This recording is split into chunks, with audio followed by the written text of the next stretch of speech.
চলতি বছরের প্রথম ৬ মাসে ইউতে অভিবাসী কমেছে ২০ ভাগ, শীর্ষে বাংলাদেশিরা। এমন একটি শিরোনাম প্রকাশ করেছে ইনফোমাইগ্রেন্টস। খবরে বলছে, চলতি বছরের প্রথম ৬ মাসে বহিঃসীমান্ত দিয়ে ইউরোপীয় ইউনিয়নের দেশগুলোতে ঢুকেছেন ৭৫,৯০০ জন অভিবাসন প্রত্যাশী। তাদের মধ্যে শীর্ষে রয়েছে বাংলাদেশিরা।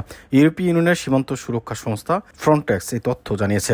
ইতালির সরকারি ডেটাও বলছে, চলতি বছর ভূমধ্যসাগর পাড়ি দিয়ে দেশটিতে ঢোকা অভিবাসন প্রত্যাশীদের মধ্যে বাংলাদেশিরাই শীর্ষে রয়েছেন। পূর্ব ভূমধ্যসাগরীয় এবং পশ্চিম আফ্রিকান রুট দিয়ে অভিবাসন প্রত্যাশী আসার সংখ্যা তীব্রভাবে কমে যাওয়ায় ইউরোপীয় ইউনিয়নের অনিয়মিত সীমান্ত অতিক্রম গত বছরের প্রথম ৬ মাসের তুলনায় ২০% কমেছে বলে জানিয়েছে ফ্রন্টেক্স। সংস্থাটি বলছে, সার্বিকভাবে অভিবাসন প্রত্যাশী আসার হার কমে আসলেও সেন্ট্রাল ভূমধ্যসাগরীয় অভিবাসন রুট এখনও ব্যস্ত রয়েছে। তবে পশ্চিম বলকান, পূর্ব স্থল সীমান্ত এবং পশ্চিম আফ্রিকান অভিবাসন রুট দিয়ে আসা অভিবাসন প্রত্যাশীর সংখ্যা তীব্রভাবে কমেছে। ফ্রন্টেক্স জানিয়েছে, প্রথম ৬ মাসে আসা অভিবাসীদের মধ্যে সবার শীর্ষে রয়েছে বাংলাদেশিরা। এরপরই আছে মিশর ও আফগানিস্তানের নাগরিকেরা। পূর্ব ভূমধ্যসাগরীয় অভিবাসন রুট দিয়ে আসা অভিবাসন প্রত্যাশীর সংখ্যা ২৫ ভাগ কমে হয়েছে ১৯,৬০০। তবে লিবিয়া উপকূল থেকে দ্বীপ ক্রিট পর্যন্ত নতুন পথ তৈরি হওয়ায় সাম্প্রতিক মাসগুলোতে এই রুটে অভিবাসন প্রত্যাশীর সংখ্যা অনেক বেড়েছে।